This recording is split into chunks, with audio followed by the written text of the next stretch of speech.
Ngoja kwanza kitu nitakucheki, ngoja kwanza. Oya, kaboe vipi?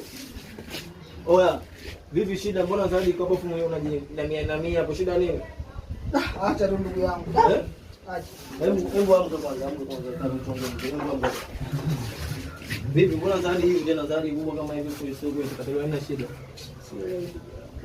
Mimi niambie sasa nini shida ambayo uko na zaidi hapa kati jana uliingia nayo. Sasa siku yani kwa bwembo unashangaa sasa hivi kwa hapa nini shida? Si unajua leo 14. Sasa leo kama nilivyokuambia juzi kwamba hii zawadi ya nani? Mpenzi.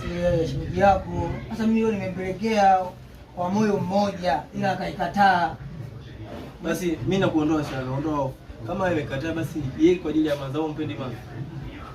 Mbona mimi nampenda? Basi ndio tukaika yeye kwa ajili ya mazao. Sema hii ilikuwa kwa sababu ya basi kaikataa yeye. Sasa imekataa. Ndio tukaika kwa ajili ya mazao vipi? Amka tuenzetu. Amka tuenzetu basi, hebu acha kuja jiue wewe.